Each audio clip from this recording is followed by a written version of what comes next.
오늘은 대학교 면접 사례를 좀 보도록 할게요. 건국대학교랑 동국대학교랑 명지대학교가 가지고 했습니다. 그 대학교에서 다 발표를 했기 때문에 자 그러면 한번 보도록 할게요. 자, 첫 번째 건국대학교 전기전자공학부랑 줄기세포 재생공학과랑 융합생명공학과가 이제 발표한 질문지들인데요. 좀 봐야 될 것들, 이제 첫 번째 봐야 될 것들을 좀 볼게요. 자, 일단은 전기전자공학부에서 뭐 쓰레기 분리 시스템을 만들게 된 이유는 뭡니까? 잘 보세요. 결국은 어디에서 물어보고 있어요? 서류에서 물어보는 겁니다. 우리 아이가 쓰레기 분리 시스템을 만들었나 봐요. 그러니까 이 작동 원리가 뭐냐요? 왜 그러냐면 분명 생기부에 그렇게 써져 있을 거라고요. 쓰레기 분리 시스템 이거 만들었어요 라고 써져 있다 보니까 그 만들어 나갔던 과정이나 아니면은 학교에서 배웠던 어떤 학문적인 부분을 가지고 어떤 원리를 어떻게 응용해서 보고서화 시켰는지 연구를 했는지 이런 거에 대해서 물어보는 거죠. 혹 문제가 발생하거나 제가 말해드렸죠. 기억나십니까? 어려움은 없었나요? 어떻게 극복했어요? 이거 많이 물어본다니까요. 그러니까 어떤 활동을 했으면 활동 안에 내가 어떤 어려움이 있었고 그 어려움을 어떻게 극복했는지를 좀 만들어가는 게 되게 좋아요. 생명과학에 대해서 성취가 높은데 우리 친구는요 전자전기공학부를 집어넣는데 생명과학 활동이 있어요. 그러니까 생명과학과 놀래다가 전자전기로 틀은 것 같아요. 그런데 성취도가 높고 관심이 많아 보이는데 왜 전자전기를 넣냐는 거죠. 이게 그거예요. 그 진로시망 바뀐 거, 진로시망이 변경된 사유 다 해드린 겁니다. 그죠? 진로시망이 바뀌었으면 어떻게 말해야 된다고요? 책 한 권 읽고 바뀌었어요. 그런 거 아니에요. 학교 생활에서 어떠한 시스템을 가지고 바뀐 거예요. 어떤 스토리가 있어야 된다라고 말씀드렸고요. 엔트로피에 대해서 배웠다는데 이게 이제 거기에서 물어보는 거네요. 세부 능력에서. 그죠? 세부 능력에서 우리 아이가 엔트로피라는 거는 쉬운 게 아니잖아요. 그러다 보니까 심화된 지식에 대한 부분을 물어봅니다.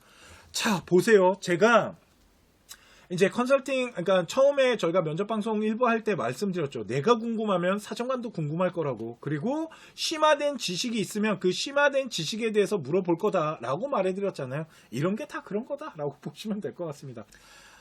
자, 명지대학교인데요. 명지대학교는 첫 번째 수상 실적에 대해서 물어보는 건데 우리 아이가 토론대회에 나가서 3명이서 해서 탕을 탔어요.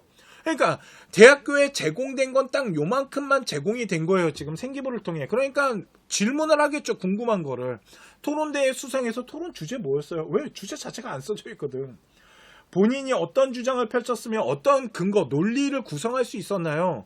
공동 수상인데 본인이 주도적인 역할은 뭐였어요? 하면서 이런 거 물어볼 수 있겠죠? 어려움은 없었나요? 그걸 어떻게 극복했나요? 라고도 물어볼 수 있으니까 아예 이런 것들을 미리미리 준비를 해가면 훨씬 좋지 않을까라고 말씀을 드리는 거고, 창의적 체험활동 같은 경우는 이제 자율활동에서 물어봤는데 자율활동은 솔직히 인성평가하는 라인이 강해요. 그죠? 그러다 보니까 학급 회장하면서 우리 아이가 이렇게 이바지를 했다라는 요 한 줄만 있는 거예요. 지금 학교 선생님이 이렇게 달랑 한 줄을 써줬으니 대학교는 학급 활동에서 반장 활동을 얼마나 했는지를 모르잖아요. 그러니까 물어봐야겠죠.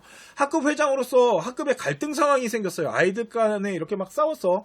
그거에 대해서 해결을 했다라면 그 구체적인 거는 뭐예요? 왜 그러냐면 우리 아이가 어떤 건의사항을 제시하거나 리더십을 발휘했대잖아요. 그랬을 때 학교에서 문제가 생겼다면 그걸 어떻게 해결했나요? 그런데 솔직히 학교 생활하면서 아이들 그렇게 갈등 많이 안 일어나거든. 그렇잖아요. 거기다가 반장이 그거를 해결한다기보다는 지들이 해결을 하기 때문에 그러니까 할 얘기가 없을 수 있잖아요. 그러니까 마음대로 가야 된다니까요. 어떠한 갈등 사례들, 어떠한 학급 회장으로서 회의를 하거나 팀원들을 이끄는 데 있어서 어떤 문제점이 생겼을 때 그걸 어떻게 해결해 나가는 이런 것들을 만들어 나가면 되게 그러니까 이런 거는 되게 필수적으로 만들어 가면 좋다니까요.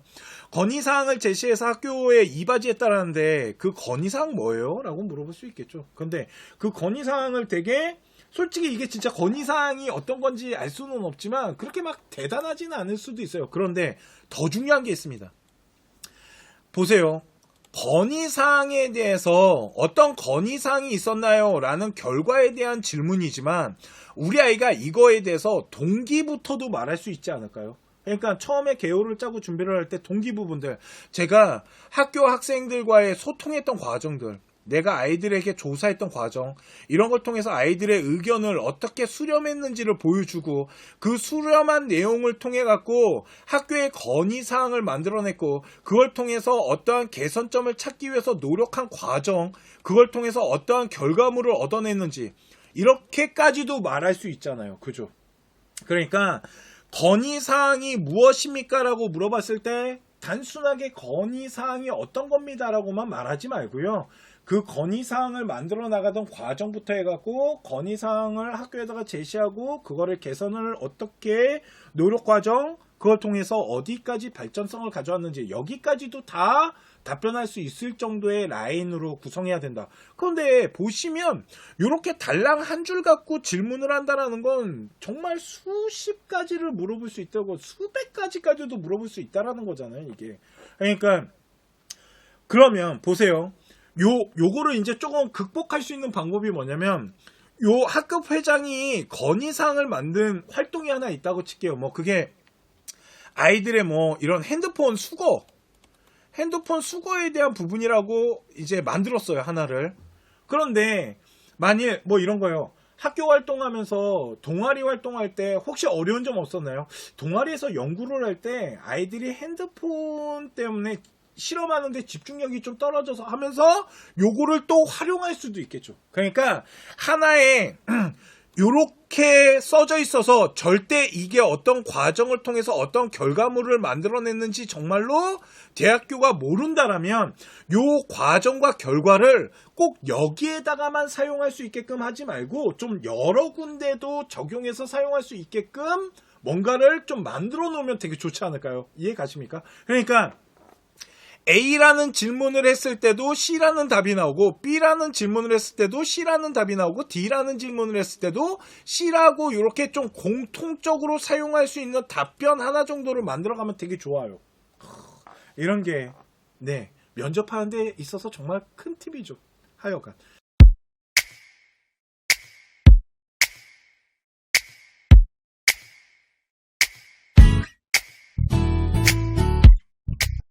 동국대학교 건데 자 보시면 개요라인을 작성하고 그걸 갖고 어떻게 준비를 하면 좋은지 이거에 대해서 이제 좀 보여드릴게요. 요 두 번째 거 갖고 갈게요. 생명현상 탐구대회에 참여해서 탐구 주제와 탐구 방법에 대해서 소개해보세요 라고 이제 수상 경력에 대해서 물어본 겁니다. 자 그런데 보통 아이들이 면접을 준비할 때요 개요를 짜라 그랬을 때 가장 많이 실수하는 게 뭐냐면 개요를 짤 때 아이들이 문장을 구성한다라는 거예요. 쉽게 말해서 뭘 하는 거냐면 아예 글 자체를 쓰는 겁니다. 글을 자체를 쓰잖아요. 그러면 그 문단을 다 외워야 되는데 어떻게 외워요? 그 많은 걸. 그렇기 때문에 문장으로 쓰는 게 아니고 뭐 갖고 쓰는 거냐면 키워드 갖고 쓰는 겁니다. 키워드를 짜서 작전 로드맵을 짠다라고 생각하면 돼요. 예를 들면 이런 거죠. 자, 탐구 주제를 가지고 탐구 방법에 대해서 소개를 해달래요. 그러면 어떻게 탐구를 했고 그걸 어떻게 만들어 나갔는지를 보여달라는 거잖아요. 그러면 간단한 문장 키워드를 만드는 건데 탐구 주제라는 키워드와 세균 방지 구리 필름에 대해서 연구를 했어요. 우리 아이가. 아, 그러니까 그 요즘 막 엘리베이터 보면 이렇게 막 붙여놓잖아요. 구리필름. 그게 이제 세균 방지를 위해서 붙여놓은 건데 그게 일상에서 사용되는 구리필름의 교체 주기에 대해서 연구를 하는데 그 교체 주기의 표본을 구성했을 때 세균이 얼마나 발생될 수 있는지를 가지고 세균이 발생되는 기간 같은 거를 따져가지고 구리필름 교체 주기를 연구했나 봐요. 자 그러면 여기 나와 있는 게 뭐냐면 키워드를 중심으로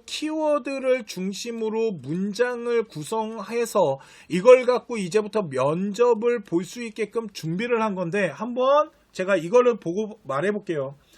탐구 주제 생명현상 탐구대회에서 제가 주제로 잡은 것은 세균방지 구리필름에 대한 연구였으며 일상에서 사용되는 구리필름에 대한 어떤 교체 주기에 대한 부분을 연구를 했습니다. 연구하는 과정에서 표본을 형성할 때 구리필름이 어디에 사용되는지에 대한 표본을 1차적으로 구성하고 그 구성된 사용 빈도를 연구를 통해 그러니까 표본을 통해서 뭐 재구성을 하였는데 일단 엘리베이터라는 사람들이 많이 사용되는 부분들 그리고 구리필름이 엘리베이터뿐만 아니라 손잡이에도 사용되는 경우가 있었습니다. 그런데 손잡이에 나와 있는 표본과 엘리베이터에 사용되는 표본에 세균을 배양했을 때 세균에 대한 분포의 측정량이 엘리베이터에서 훨씬 많은 양이 나타났으며, 그렇기 때문에 그 엘리베이터 표본을 2차로 다시 구성함으로써 여러 엘리베이터를 가지고 다시 기간별로 일주일 단위로 세균을 표본을 측정하고, 이렇게 표본을 구성하는 데 있어서 사람들이 자주 이용하는 엘리베이터의 경우 3일 단위로 구리 필름을 교체해야지 효과적인 결과 데이터를 얻을 수 있었습니다. 이렇게 말할 수 있어야겠죠. 그런데 제가 지금 말한 게 여기 써져 있는 개요를 보면서 말을 한 겁니다. 이해가시죠? 그러면 자, 이제 개요를 보고 말했다라면 이제는 개요를 안 보고 말하는 것도 연습을 해야겠죠. 그래서 개요를 보고 말하고 안 보고 말하고를 계속 반복하면서 연습을 하면서 이 문장에 대한 걸 외우는 게 아니고 이거에 대한 스토리를 머릿속에다가 이야기를 구성하고 들어가는 겁니다. 그래서 그 구성된 걸 갖고 면접장 가서 좀 체계적이고 조리 있게 말할 수 있게끔 머릿속에서 그 개요를 재구성하는 연습들을 계속 반복하는. 제일 중요한 게 뭔지 아십니까? 면접은 반복해서 준비하는 게 정말 중요합니다. 했던 말 또 하고 했던 말 또 하고 했던 말 또 하고, 이런 것들을 계속 개요를 짜서 그러니까 연습을 하고 그걸 통해서 면접장에 갔을 때 우리 아이가 면접을 이 머릿속에 있는 개요를 가지고 볼 수 있어야 된다라고 보면 될 것 같습니다. 그래서 개요를 짤 때는 길게 짜는 게 아니고 키워드와 전체적인 로드맵만 잡아놨다면 그거를 이제 생각하면서 말할 수 있게끔은 연습해야 된다라고 보시면 될 것 같아요. 이해가시죠? 자, 오늘 제가 대학교를 3개를 보여드렸어요. 그죠? 건대랑 동국대학교랑 명지대학교를 보여드렸는데 서류 신뢰도는 결국 다 똑같아 보이시죠? 똑같습니다. 오늘 방송 여기까지 해드리도록 하고요. 다음 주에 더 좋은 방송으로 찾아뵙도록 하겠습니다. 감사합니다.